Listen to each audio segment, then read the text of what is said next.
Hello दोस्तों, मेरा नाम है नीरज बड़याल और मैं आज आपको पढ़ाने वाला हूँ हिस्ट्री। और हिस्ट्री में मैंने स्टार्ट किया modern history, the advent of the Europeans. Advent of the Europeans आपको पता है, लेकिन मैं कुछ एक चीज़ आपको एक्सप्लेन करना चाहता हूँ यहाँ पे। Advent of the Dutch in India.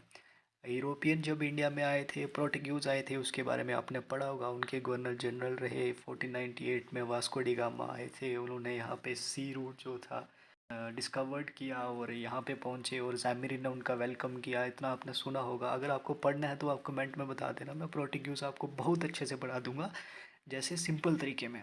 और अभी हमने इस वीडियो में डच को पूरा एक्सप्लेन करना है कि डच लोग कौन थे, एक्चुअल में डच कंट्री कौन सी है, कौन सी कंट्री से डच लोग यहाँ पे आए थे, उनकी कंपनीज़ यहाँ पे कहाँ कहाँ बनी, ये सब चीज़ें हम पढ़ने वाले हैं।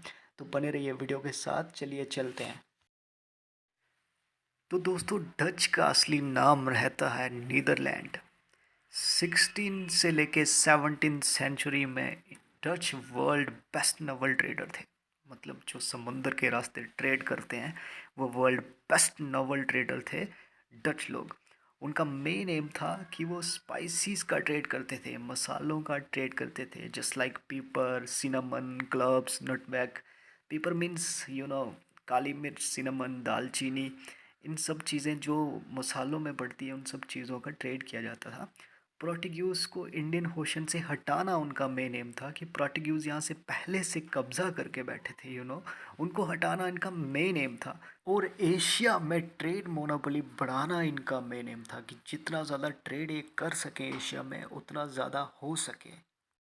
तो Dutch east India company establish India में होती है 1602 में, और जिसे हम वीओसी कहते हैं। वीओसी की फुल फॉर्म अगर हम देखें तो वीरिनिडे ऊस्ट इंडिशे कंपेन। ठीक है, ये स्टेब्लिश होती है 1602 में, और इसकी कैपिटल जो है वो एम्स्टर्डम में रहती है। वीओसी दुनिया की पहली मल्टीनेशनल कंपनी थी और उनका अपना फ्लैग था, आर्मी थी, कॉइन्स मिंट करती थी, कॉइन मिंट्स करती थी, मतलब सिक्के बनाया करती थी, कॉइन्स बनाती थी। उनका अपना लोगो होता था उन कॉइन्स पे, अपना सिंबल होता था उन कॉइन्स पे। अपने एरिया में गवर्नमेंट की तरह काम करती थी वो। ट्रेड, डिप्लोमेसी, वारफेयर, उनमें सब अलाउड था, इसलिए डच बहुत ही स्ट्रांग थे। तो चलिए अब बात करते हैं डच के अराइवल की। डच इंडिया कब और क्यों आए। डच इंडिया आए इंडिया की स्पाइस मार्केट को कैप्चर करने के लिए। इंडिया की जो मसालों वाली मार्केट थी, उन्हें वो कैप्चर करने के लिए इंडिया में आए। उनका मेन मुकाबला प्राटिक्यूज से था। 1605 में फर्स्ट डच फैक्ट्री इंडिया में जो इस्टेब्लिश होती है मसूलीपट्टनम, आंध्र प्रदेश में, जो कि आपको मैप में दिखाई दे रहा है। तो चलिए अब बात करते हैं डच की फैक्ट्रीज और उनके सेटलमेंट्स की। इंडिया में वो कहाँ कहाँ सेटल होते हैं। अगर आप ईस्टर्न कोस्ट की तरफ देखो, जो कोरोमंडल कोस्ट है, तमिलनाडु कोस्ट है जो नीचे, तो सबसे पहली उनकी फैक्ट्री जो मसूलीपट्टनम 1605 में उन्होंने इस्टेब्लिश की थी। उसके बाद पुली कैट में उन्होंने 1610 में इस्टेब्लिश की। यह उनका सबसे इम्पोर्टेंट सेटलमेंट रहा।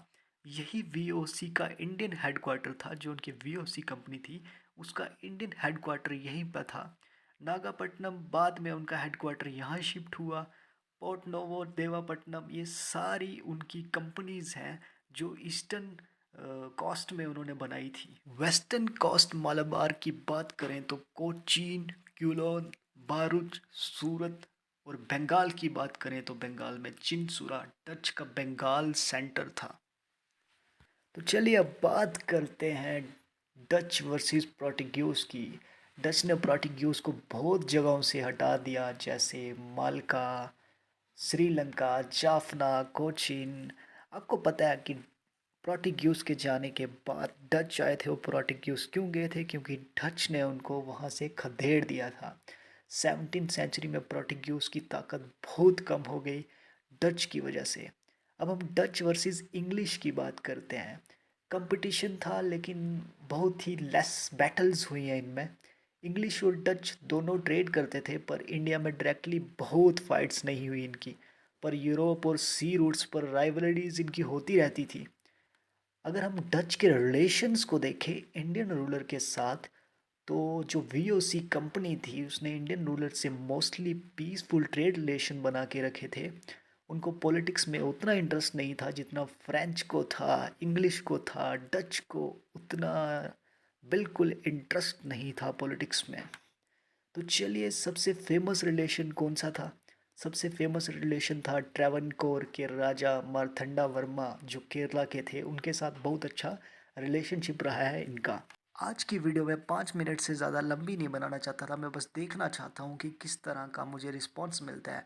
तो आज की वीडियो में इतना ही। नेक्स्ट वीडियो में कुछ बैटल्स और डाउनफॉल की बात होगी, और अगर नेक्स्ट पार्ट चाहिए तो एम है सिर्फ 500 लाइक्स का। और शेयर करो, कमेंट में लिखो यस अगर आपको डेली करंट अफेयर चाहिए तो। जय हिंद, नमस्कार, बाय बाय।